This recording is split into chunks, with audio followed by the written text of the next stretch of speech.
এক রাকাতে 70 রাকাত নামাজের সওয়াব। চিন্তা করছেন? 70 রাকাত সারাদিন ব্যাপী পড়েন কেউ? সারাদিন এক সপ্তাহে কেউ নফল নামাজ 70 রাকাত পড়ে না, এক মাসেও পড়েন না, এক মাসেও 70 রাকাত পড়া হয় না অনেকের। তাহলে নবীজি এত সুন্দর করে বলে দিলেন, তুমি মেসওয়াক করে নামাজ পড়ো, 2 রাকাত পড়ো, 140 রাকাত নামাজের সব পেয়ে যাবে। আপনার দাঁত নেই, আপনি মেসওয়াক দিলে তো সব মারি খালা যাবে, তা আপনি হাত দিয়ে করেন, তাও মেসওয়াকের সুন্নত পালন করেন। আপনার এই শাহাদাত আঙ্গুলি ভিতরে ঢুকায় দেন আর ঘষেন, আল্লাহ তো দেখবেন, আরে আমার এই গোলাম কি প্রেম আমার নবীর সুন্নতের প্রতি, কি মোহাব্বত নবীজির সুন্নতের প্রতি তার। ওর দাঁত নেই, আমি দাঁত ছড়াইয়া দিছি, নেয়ামত নিয়ে গেছি, তারপরেও দাঁত নেই, মেসওয়াক করতেছে, মাড়ির উপরে ঘষতেছে, হাত দিয়ে ঘষতেছে। আল্লাহ এতটুকু যদি পছন্দ করে নেন, ওই যে মারদাতুন লির-রব, আল্লাহর রাজি যদি হয়ে যায়, ইনশাআল্লাহ আপনার জন্য ঈমানি মরণ হবে। আল্লাহ তৌফিক দান করেন। বিসমিল্লাহির রহমানির রহিম। وذكر فإن الذكرى تنفع المؤمنين صدق الله مولانا العظيم وصدق رسوله النبي الأمي الكريم محبতের সাথে পড়ুন আল্লাহুম্মা সাল্লি আলা মুহাম্মাদিন ওয়া আলা আলি মুহাম্মাদ।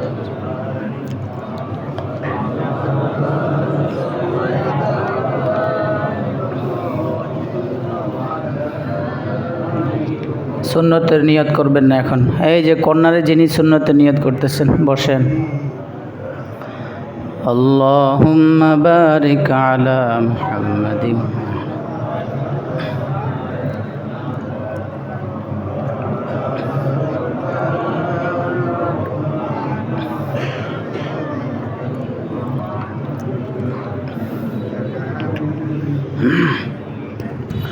লা ইলাহা ইল্লাল্লাহ।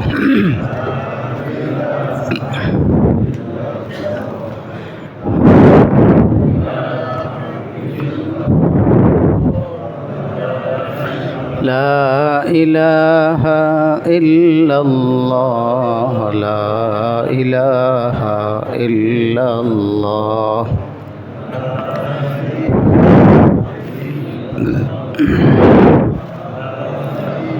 লা ইলাহা ইল্লাল্লাহ, লা ইলাহা ইল্লাল্লাহ, লা ইলাহা ইল্লাল্লাহ, লা ইলাহা ইল্লাল্লাহ, লা ইলাহা ইল্লাল্লাহ, লা ইলাহা ইল্লাল্লাহ, লা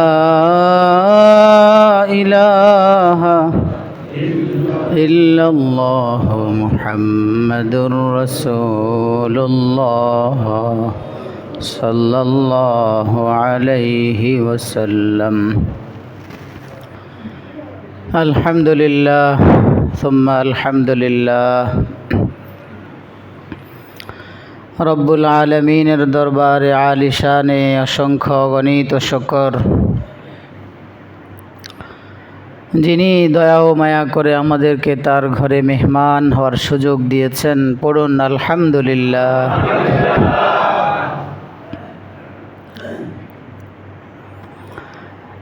ঈমানওয়ালাদের ঈমান আল্লাহ প্রদত্ত অনেক বড় নিয়ামত।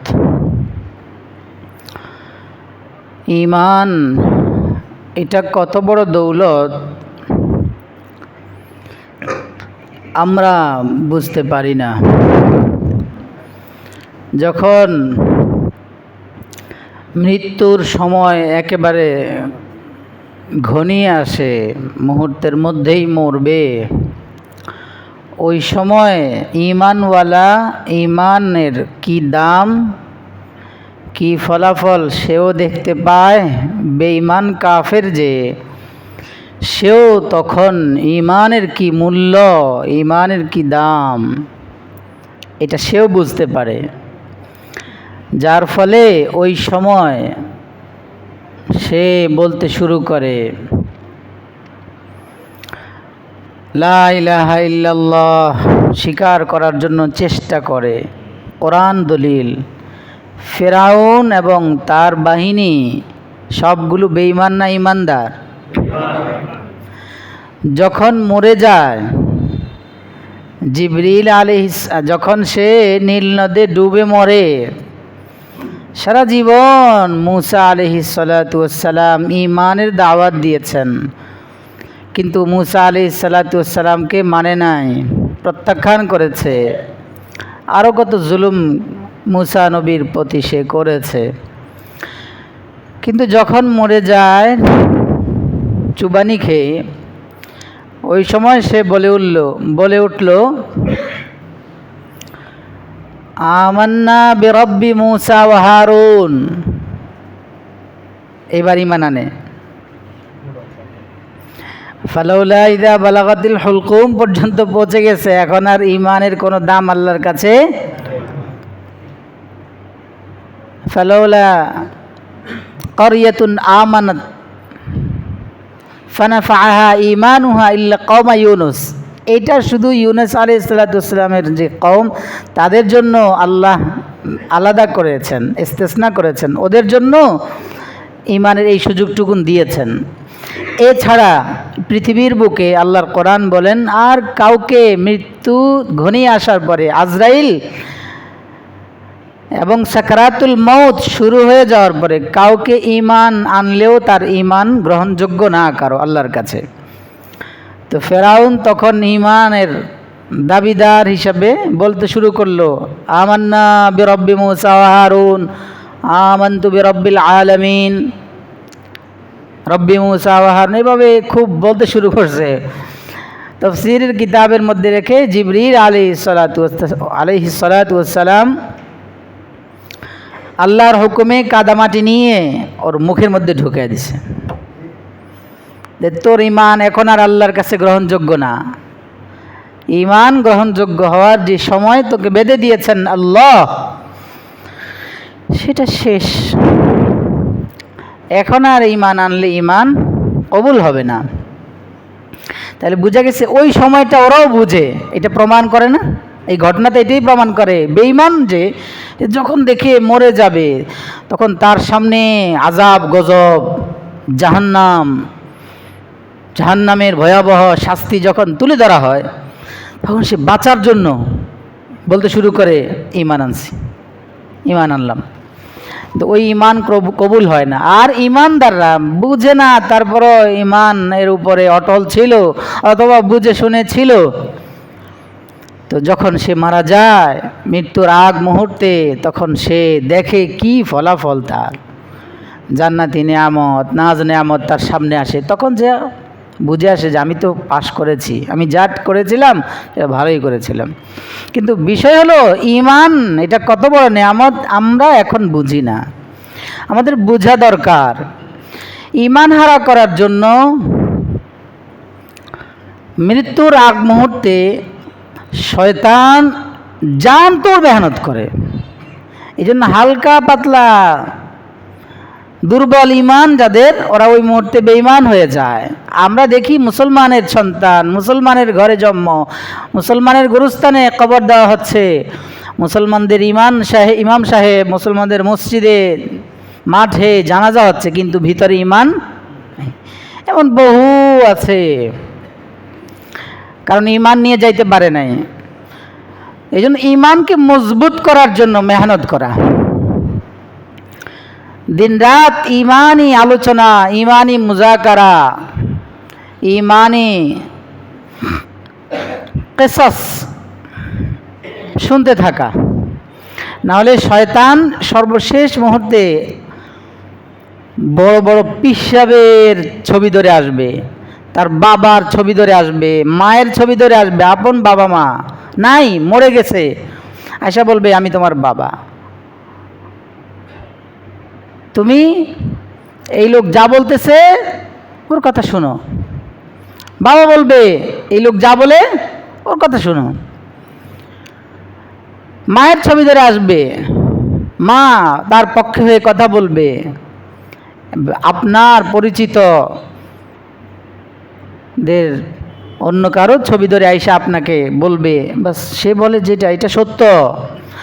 এই মুহূর্তে যদি ঈমান কওয়াত হয়, শক্তিশালী হয়, তাহলে আল্লাহর মেহেরবানি থাকলে বেঁচে যাবে, না হলে সাথে সাথে ওই ব্যক্তির ওই যে কষ্টের কারণে বলবে, যে আদম আলাইহিস সালামকে হাওয়া আলাইহিস সালামকে বলছিল না, এই গাছের ফল খান, পাতা, এটা নিষেধ করেছেন আল্লাহ, এটা নিষেধ করেছেন, হিকমত হইলো আপনারা খাইলে জান্নাতে চিরস্থায়ী হয়ে যাবেন।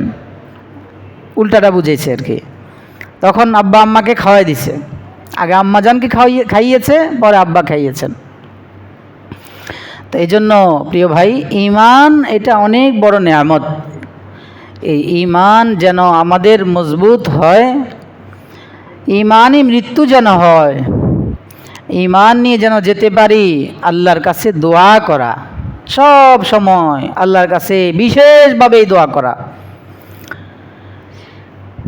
ঈমান এটার উপরে মরার জন্য রাসূলুল্লাহ সাল্লাল্লাহু আলাইহি ওয়াসাল্লামের সুন্নতের বিকল্প নাই। সব কিছুর মধ্যেই ভেজাল, কিন্তু নবীজির সুন্নাহ এর মধ্যে কোনো ভেজাল নাই।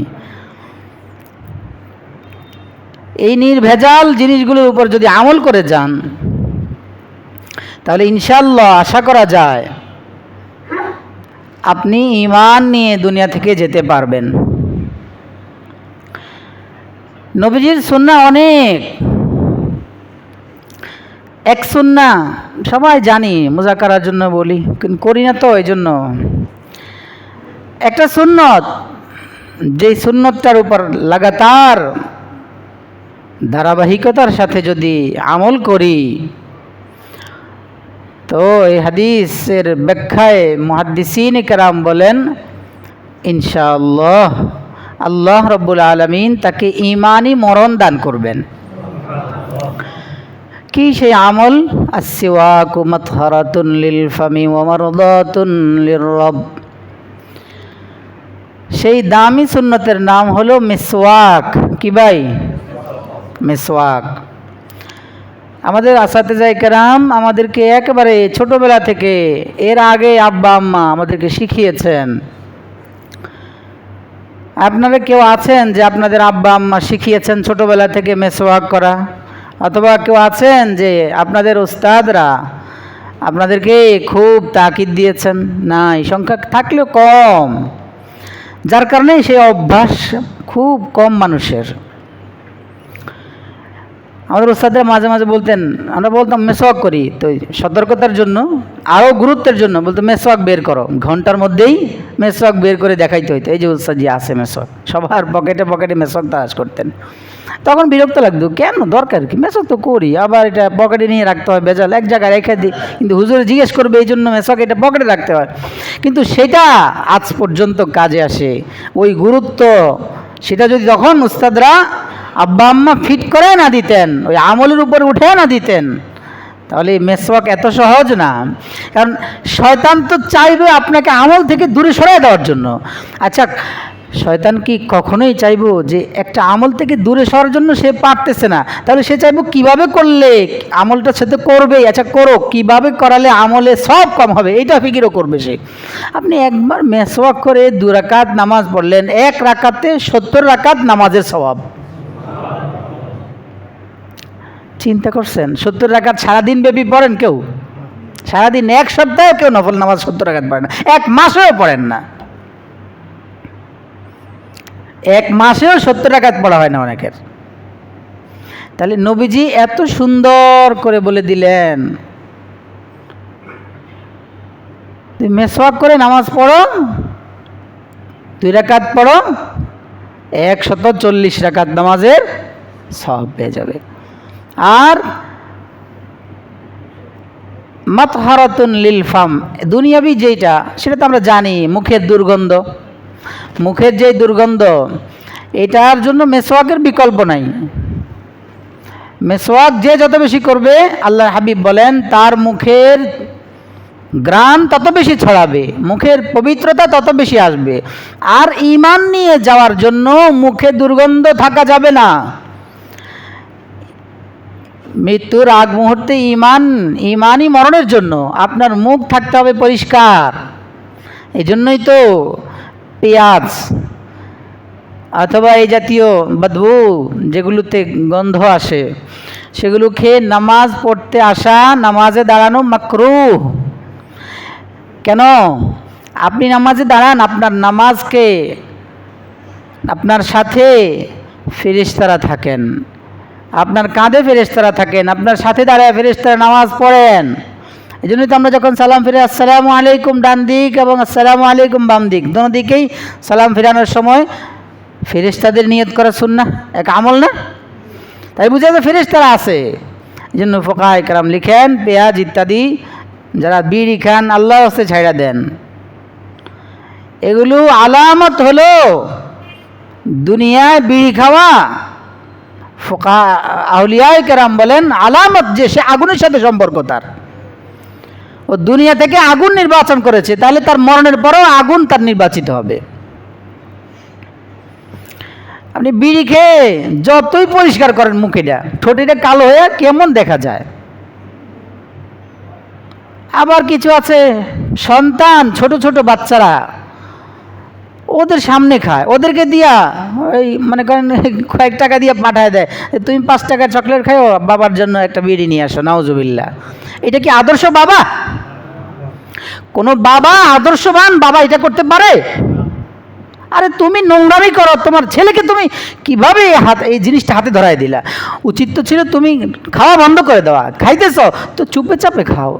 আবার কিছু জালেম আছে বিবিদের সাথে বসে একসাথে উঠা বসা করে, ওই জালেম বিড়ি খেয়ে এসে বিবির সাথে কথা বলে।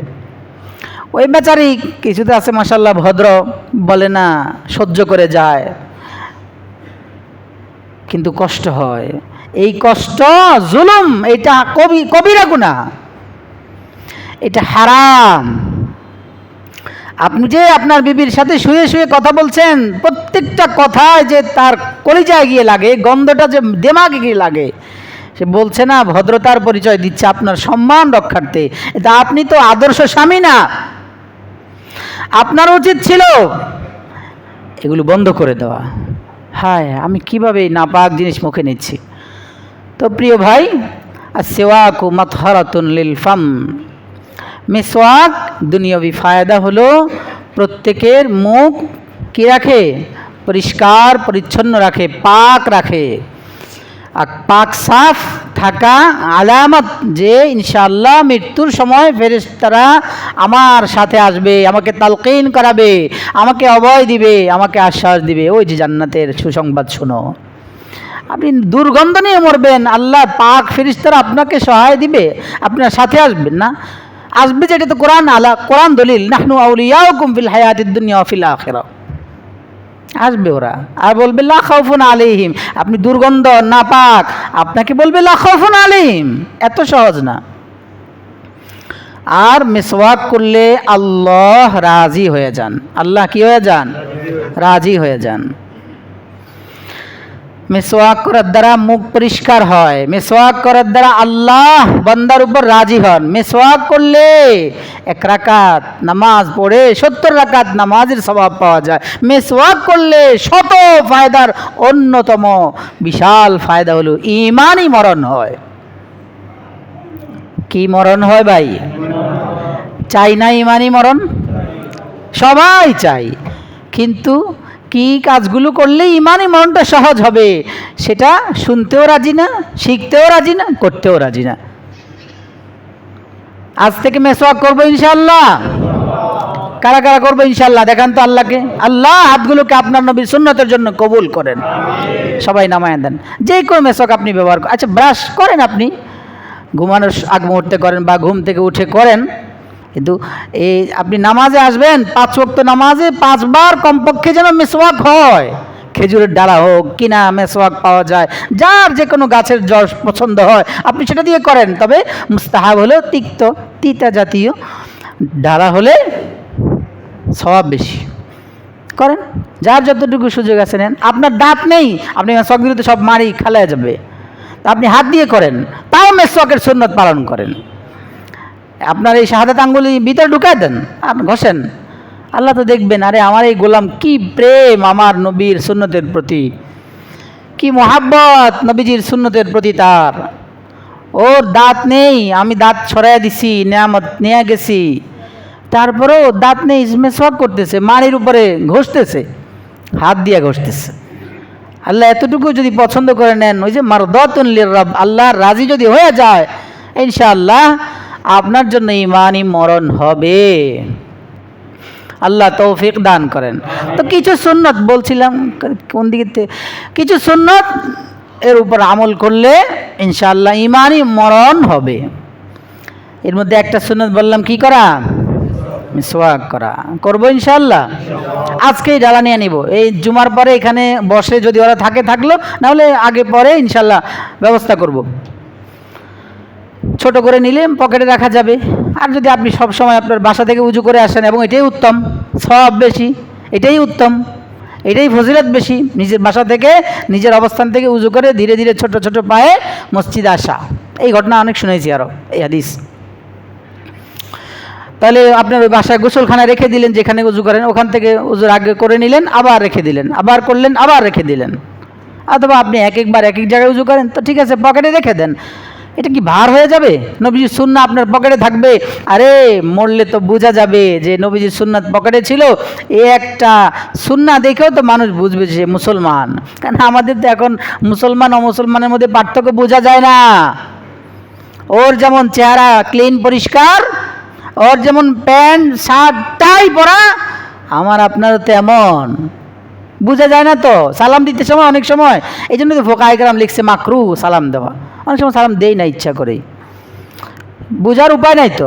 এবং অনেক সময় এইটাও ফতোয়া আছে যে বুঝলেও জানো সে মুসলমান, দাড়ি নাই, সালাম দেওয়া মাকরু। আপনি বুঝেন আপনাকে শরীয়ত কতটা অপছন্দ করেছে, শরীয়ত আপনাকে কতটা ছোট নজরে দেখেছে, আপনি আল্লাহর দৃষ্টিতে কত নিচু দেখেন তো। মানুষের দৃষ্টিতে অনেক বড় নেতা, অনেক বড় বাহাদুর, অনেক বড় ধন দৌলতওয়ালা, অনেক বড় প্রভাবশালী, আল্লাহর দৃষ্টিতে, কারণ মাসালা তো এটা, ওরে সালাম দেওয়া কি ভাই? মাকরু। মাকরু মানে অপছন্দ। তো অপছন্দ কার পক্ষ থেকে? শরীয়তের পক্ষ থেকে। তাহলে বোঝা গেছে উনি পছন্দ করে, আর এমনি হুকুম দিয়ে দিছে এটা অপছন্দ। হ্যাঁ, বুঝালন। দাঁড়িয়ে রাখবো ইনশাআল্লাহ। আরেক সুন্নাহ, যেই সুন্নাহ নিয়া মরলে পরে বাহ্যিকভাবে ফেরেশতারা দেখলেই বুঝবে এটা এটা এটা কি মুসলমান। আল্লাহ দাড়ির প্রতি মহাব্বত বাড়াইয়া দেন। এখানে আসা কিছু মা বোনরা আছে একটু অনুৎসাহিত করে। ছেলে আমার কাছে বহু এমন ছেলেরা এসেছে এই পর্যন্ত বহু, দাড়ি রাখার জন্য। এই গত এক সপ্তাহের মধ্যে ঈদের পরের ঘটনা শোনাই, বা ঈদের আগের দিন, দুইটার একটা আমার মনে নেই। জোর আমি তো দাড়ি রেখেছি, দাড়িগুলো বড় হয়েছে, বাসা থেকে পারছি না। ও জামা পরিবর্তন করেছে, আগে শার্ট প্যান্ট পরতো, এখন জামা পরে, সুন্নতি পোশাকের চেষ্টা করে, এবং দাড়িটাও বড় হয়েছে। আরেক ছেলের কথা মনে হইল, আচ্ছা আগেরটাই বলি। ওদের বাড়ি থেকে আমাকে ভিন্ন চোখে দেখে, আমার সাথে সুন্দর আচরণ করে না, আমার সাথে কথা বলতে আমাকে তুচ্ছ নজরে দেখে, এবং দাড়ি রাখার উৎসাহ পাই না, দাড়ি কেটে ফেলার জন্য বলে। এক ছেলের বাবা তো মানে বাধ্য করে সেলুনে পাঠিয়ে দাড়ি ছেঁচে দাড়ি পরিষ্কার করে তারপরে বাসায় ঢুকাইছে তাকে। এটা কি বাবা? তুমি বাবা রাখতে পারো না, তোমার সন্তান নেককার হচ্ছে, সেজদায় পড়ে আল্লাহর কাছে শুকরিয়া জানানো দরকার ছিল, আল্লাহ আমি নাফরমানের ঘরে তুমি এই নেককার সন্তান দিয়েছ, আলহামদুলিল্লাহ। কি আপনার ছেলে নষ্ট হয়ে যাক, এদিক সেদিক চলে যাক, আপনি চান? ছেলে পথে থাকুক, ছেলে নেককার হোক, এটা প্রত্যেক বাবা মার চাওয়া, প্রত্যেক বাবা মার চাওয়া। যে কোনো ছেলে দেখবেন নেককার, ওই নেককার ছেলের অন্য কেউ পরিচিত কেউ আছে, কোন গার্ডিয়ান যে আদর্শ তার ছেলেটা নষ্ট হয়ে গেছে, ওই নেককার ছেলের কাছে আইসা বলে, বাবা তোমার সাথে তো আমার ছেলেটা পড়েছে, আমার ছেলেটাকে একটু নামাজে নিয়ে যাও, তুমি কি সুন্দর পোশাক পরতেছো, তুমি দাঁড়িয়ে রেখেছ, নামাজ পড়ো, আমার ছেলেটা তোমার সাথে একসাথেই তো পড়ছে স্কুলে, ও তো এখন দাঁড়িয়ে রাখে নাই, নামাজও পড়ে না, আমাদের কথা শুনে না, সারাদিন মোবাইল মোবাইল মোবাইল, আর নারীদের সাথে কথা, সেটিং, আর বিশ্রী যত নর্তকী যত নাফরমানের ছবি আছে সারাদিন তার সময়গুলো এগুলোর মধ্যে কাটে। বাবা একটু আমার ছেলেটাকে বুঝায়ও। এমন বাবাও আছে, এমন মাও আছে। আল্লাহ আমাদের সন্তানদেরকে নেককার বানান, আমাদের সন্তানদেরকে আমাদের আখিরাতের পাথেয় হিসাবে কবুল করেন। আল্লাহ আমাদের সন্তানরা যেন আমাদের জান্নাতে যাওয়ার উসিলা হয়। আল্লাহ আমিন আমিন আমিন। সাল্লাল্লাহু আলান নবী। শেষ তো উপায় এটাই, শেষ উপায় কিন্তু এটা, সব বন্ধ হয়ে যাবে, আপনার সব কিছু বন্ধ হয়ে যাবে, থাকবে কি তিনটার একটা, এটা আও ওয়ালাদুন সালিহুন ইয়াদউ লাহ। তাহলে কেন আপনি এত বোকা কেন? আপনার বিবেক নাড়া দেয় না কেন এখনো? যে জিনিসটা আপনার মৃত্যুর পর থেকে শুরু করে যতদিন সে জীবিত থাকে, এরপরে সে তার সন্তানদেরকে আবার নেককার বানায় গেল, সেই ধীরে ধীরে ধারাবাহিকতার সাথে আপনার ছেলেরা, আপনার নাতিরা, কারণ আপনি দাদা, আপনার ছেলেকে বানায় গেলেন নেককার, ওই ছেলেও কি তার ছেলেকে নেককার বানাবে না? তাহলে উসিলা মাধ্যম প্রথমটাকে আপনি, তারা আপনার মাধ্যমে এভাবে এই পরবর্তী নেক্সট জেনারেশন যারা আসবে প্রত্যেকে নেককার হবে, আর আপনি লাগাতার ধারাবাহিকতার সাথে সাদাকায়ে জারিয়ার সওয়াব পেতে থাকবেন কি থাকবেন না? কথা বলেন। এই জন্য আপনারা গার্ডিয়ান যারা, অভিভাবক যারা, এই বর্তমান যুবশ্রেণী নষ্ট হয়ে যাওয়ার পিছনে অধিকাংশ আপনারা দায়ী। খবর নেন না, ওই ছেলের হাতে মোবাইল একটা ছাইড়া দিচ্ছেন, প্রথম থেকে কেউ তো আছে মাশাআল্লাহ সতর্ক, তারপরেও পারছেন না, আপনি তাহলে আল্লাহর কাছে জবাব দিতে তো পারবেন, আল্লাহকে তো বলতে পারবেন যে আল্লাহ আমি আমার প্রয়াস চালিয়েছি, চেষ্টা করেছি, আমার হাতছাড়া হয়ে গেছে, আমি অনেক চেষ্টা করেছি। চেষ্টার জন্য আপনি কি শুধু মৌখিক বলা? ওকে মৌখিক বলতে হবে, শরীয়ত সম্মতভাবে শাস্তির যে বিধান আছে সেটা করা, মুরব্বী বুজুর্গ আল্লাহওয়ালাদের সোহবতে নিয়ে যাওয়া, দ্বীনি কিতাবাদি পড়া, কোনো নেককারদের সোহবতে উঠানো, তবলিগের সাথে সম্পর্ক করা, অথবা কোনো আল্লাহওয়ালা নেককার কোনো সিলসিলার সাথে সহি কোনো বুজুর্গানে দ্বীনের সাথে তাকে সম্পর্ক করে দেওয়া, এই সব চেষ্টা করেও যদি আপনি ব্যর্থ হন, তাহলে আপনি আল্লাহকে বলতে পারবেন যে আল্লাহ আমি আমার চেষ্টা যতটুকু করেছি, আমি চেষ্টা করেছি, সে হয় না। এতটুকু কি করেছেন আপনি? এবং প্রত্যেকটা ছেলেকে উচিত, প্রত্যেকটা গার্ডিয়ানের, আপনি আলেম বানান আর না বানান, মাদ্রাসায় পড়ায়া আলেম বানানো শর্ত না। সবাই যদি আলেম হয়, মুফতি সাহেব হয়, তো এই মসজিদ বানাবে কি? ইঞ্জিনিয়ার কোথায় পাবেন আপনি? ডাক্তার কোথায় পাবেন অসুস্থ হলে? আলেম বানানো জরুরি না, কিন্তু প্রত্যেকটা ছেলেকে ফরজে আইন, যতটুকু এলেম না হলে নিজের জীবন পরিচালনা করা সম্ভব না। তলাবুল ইলমি ফরিদাতুন, যে ইলম ফরজ, যেটা না হলে নয়। নামাজটা কিভাবে পড়বে, উযুটা কিভাবে করবে, ফরজ গোসলটা কিভাবে করবে, ও জানে না। অতটুকু তো এলেম, আপনি বাবা হিসাবে দায়িত্ব ছিল আপনার ওই বাচ্চাকে শিখানো। তা আপনি বাচ্চাটাকে সহিশুদ্ধভাবে কোরআন শরীফটা শিখিয়ে দেন, মাদ্রাসায় ভর্তি করিয়ে আপনি প্রাথমিক যে শিক্ষাটা, যেটা হলে আপনার ছেলে নাস্তিক হবে না। আর ইনশাআল্লাহ কোরআনের এই নূর যদি ওর ভিতরে ঢুকে যায়, ইনশাআল্লাহ যত কিছুই দুনিয়ার লাইনে পড়ুক, সে ইসলাম বিদ্বেষী হবে না। সে আপনার কবরের পাশে গিয়ে সহি শুদ্ধভাবে সূরা ফাতিহাটা তেলাওয়াত করে চোখ দিয়ে পানি ফেলে বাবার জন্য আল্লাহর কাছে দোয়া করবে, আল্লাহ সূরা ফাতিহা পড়েছি, সূরা ইখলাস পড়েছি, শুদ্ধভাবে পড়ে আল্লাহর কাছে পৌঁছাবে বাবার জন্য।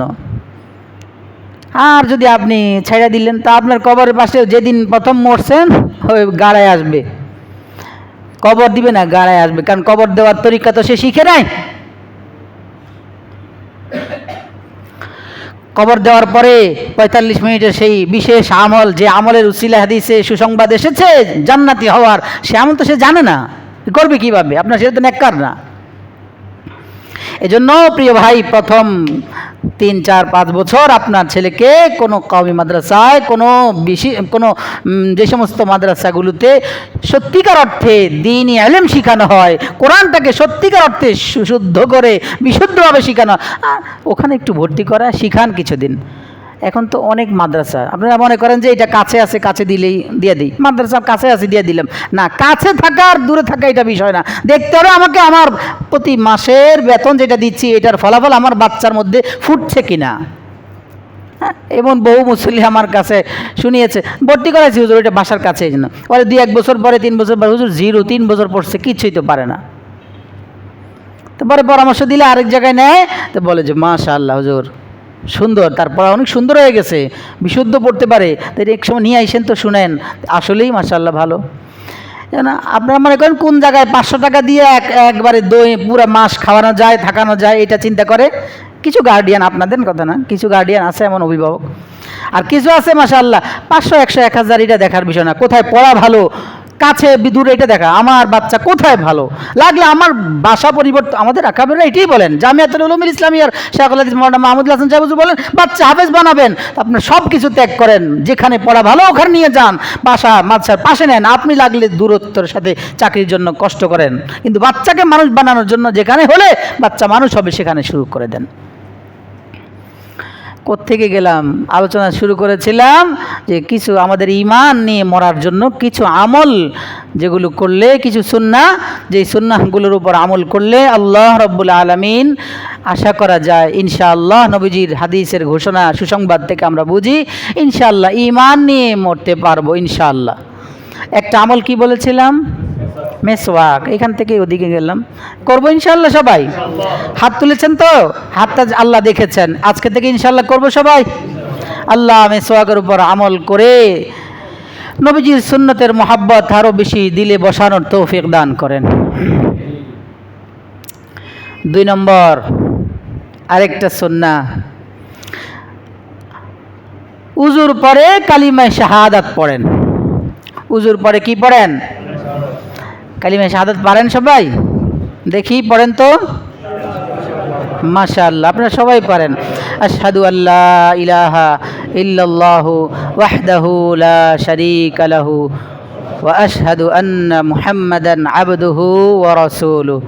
এরপরে আরেকটু আছে যদি পারেন, আল্লাহুম্মা জাআলনি মিনাত তাওয়াবিন ওয়া জাআলনি মিনাল মুতাতাহহিরিন। না পারলে আপনি অতটুকু পড়েন, হাদিসে পাকের মধ্যে এসেছে এই দোয়াও, আপনি এতটুকু পড়েন। এটার জন্য আমরা অনেকে আসমানের দিকে একবার মাথাটার বাঁকা করে আবার আঙ্গুল দিয়ে ইশারা করি, কোনো দরকার নেই। আপনি শুধু আশহাদু আল্লা ইলাহা ইল্লাল্লাহ বলার সময় আসমানের দিকে নজর করলেই হবে।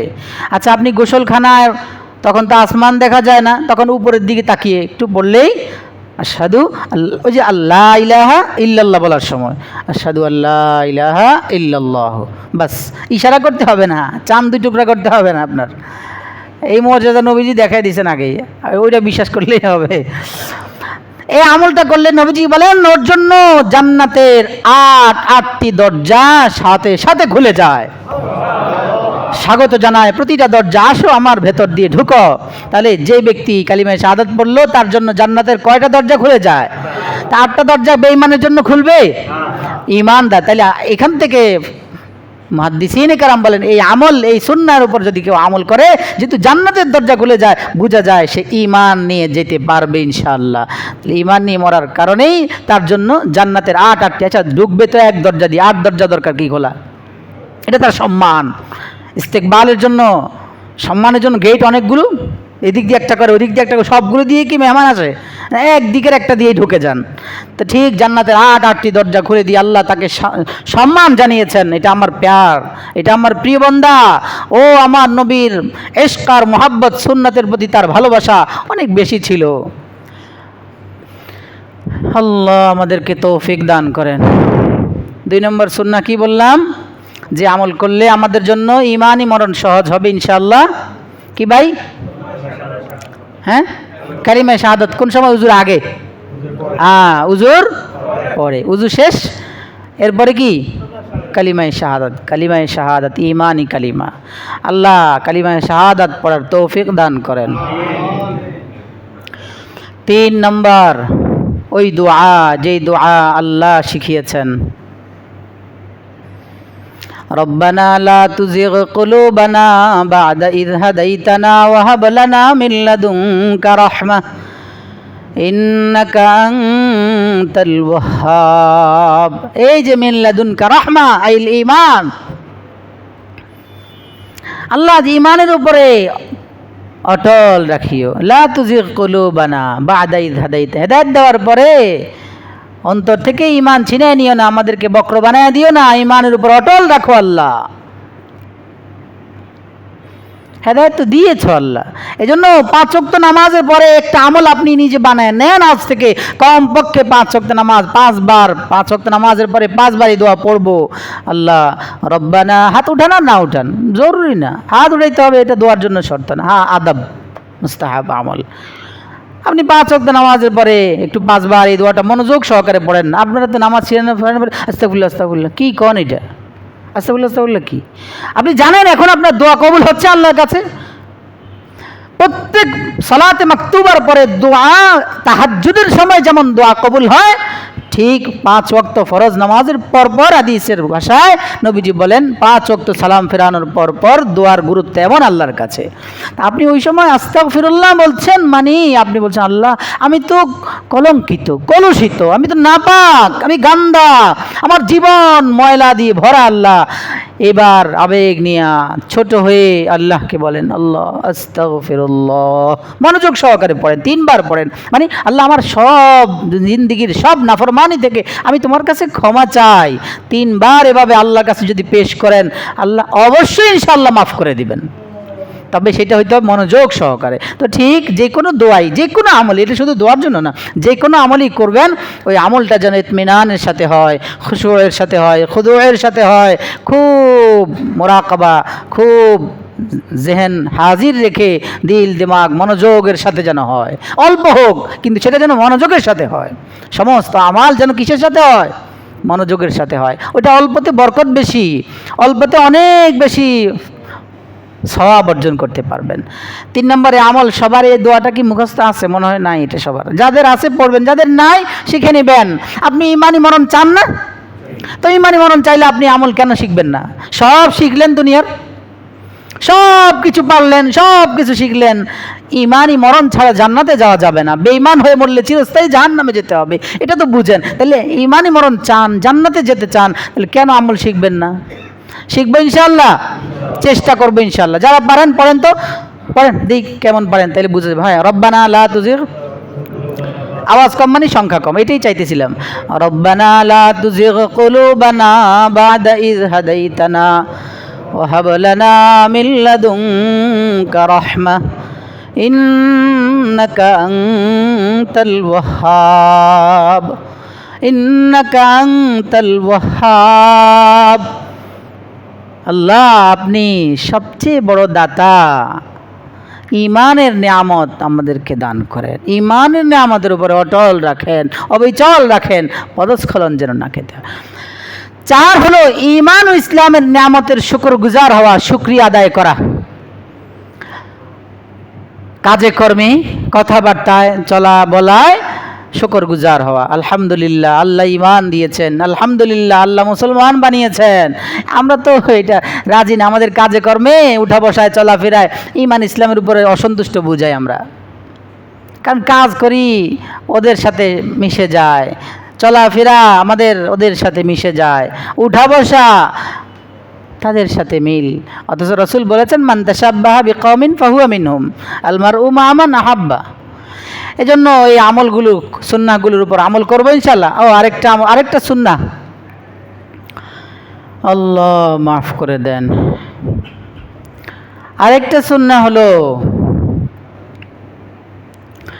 আজানের সময় কোনো কথা না বলে মুয়াজ্জিন সাহেবান যেই শব্দগুলো উচ্চারণ করেন, হাইয়া আলাস সালাহ আর ফালাহ ছাড়া, এই 2 সময় আপনি লা হাওলা ওয়ালা কুওয়াতা ইল্লা বিল্লাহ পড়বেন। আর বাকি সময়ে মুয়াজ্জিন সাহেবান যা বলেন সেটাই আপনি উচ্চারণ করবেন আস্তে আস্তে, নিজে কানে শুনেন। আল্লাহু আকবার, আল্লাহু আকবার, আপনিও বলেন আল্লাহু আকবার, আল্লাহু আকবার, 4 বার বলে প্রথমে, আপনিও 4 বার বলেন। আশহাদু আল্লা ইলাহা ইল্লাল্লাহ, আপনিও বলেন। আশহাদু আন্না মুহাম্মাদার রাসূলুল্লাহ, 2 বার, আপনিও 2 বার। মুয়াজ্জিন সাহেবের শেষ, আপনি পড়েন এবার এরপরে 2 বার লা হাওলা হাইয়া আলাস সালাহ ফালাহের সময় 4 বার লা হাওলা ওয়ালা কুওয়াতা ইল্লা বিল্লাহ 4 বার পড়ে নেন। এরপর আবার আল্লাহু আকবার, আল্লাহু আকবার 2 বার পড়েন। এরপর লা ইলাহা ইল্লাল্লাহ, আপনি এতটুকুই, মুহাম্মাদুর রাসূলুল্লাহ বাড়াইতে যায়েন না, লা ইলাহা ইল্লাল্লাহ এতটুকু আপনারও লা ইলাহা ইল্লাল্লাহ। এরপরে নবীজি বলেন যে দুরূদ শরীফ, যে কোনো দুরূদ শরীফ আপনি পড়েন, যে কোনো দুরূদ শরীফ পড়ে এরপর যে দোয়া আপনারা পারেন, আল্লাহুম্মা রাব্বা হাযিহিদ দাওয়াতিত তাম্মা, নবীজি বলেন এই দোয়া যে পড়লো ওয়াজাবাত লাহু শাফাআতি। দুরূদ শরীফ পড়ব কোন সময়? আজান শেষে দুরূদ শরীফ পড়ব, এরপরে কি পড়ব? দোয়াটা পড়ব, নাকি আজানের আগে দুরূদ শরীফ আসসালাতু ওয়াসসালামু আলাইকা ইয়া রাসূলুল্লাহ? আরে জালেমরা জানে না এই দুরূদ শরীফটা জাগা মতো পড়লে কত সওয়াব, কিন্তু পুরো এলাকা গরম করে দেয়। আসসালাতু ওয়াসসালামু আলাইকা ইয়া রাসূলুল্লাহ, এরপরে আল্লাহু আকবার আজান শুরু করে। এই আমল করলে রাসূল বলেন ওয়াজাবাত লাহু শাফাআতি। আচ্ছা, নবীজির সুপারিশ ওয়াজিব হয়ে যায় বেঈমানের জন্য? তাহলে এই আমল প্রমাণ করে ওই ব্যক্তি ইনশাআল্লাহ ঈমানি মরণ হবে। আল্লাহ আমল করার তৌফিক দান করেন। সর্বশেষ আরেকটা মনে আসছে, সেটা হলো সোহবতে আহলুল্লাহ। সোহবতে আহলুল্লাহ, আল্লাহ ওয়ালাদের সোহবত উঠানো। ফখরুদ্দিন নাজি রহমতুল্লাহ আলাইহির শায়েখ ছিলেন আল্লামা নাজমুদ্দিন কুবরা রহমতুল্লাহ আলাইহি, তাফসীরে কাবীরের লেখক যিনি ফখরুদ্দিন, ইমাম ফখরুদ্দিন রাজি রাহিমাহুল্লাহ তাআলা। আল্লাহ এক, আল্লাহ ভিন্ন কোনো মাবুদ নাই। মৃত্যুর সময় শয়তান যদি ধোঁকা দেয়, শয়তানের ধোঁকা থেকে বাঁচার জন্য 100 দলিল কায়েম করেছেন। ও বলবে আল্লাহ ছাড়া আরও মাবুদ আছে, আমি একটা একটা করে তার দলিল খণ্ডন করব। 100 দলিল কায়েম করছি, শয়তান কয়টা পারবে?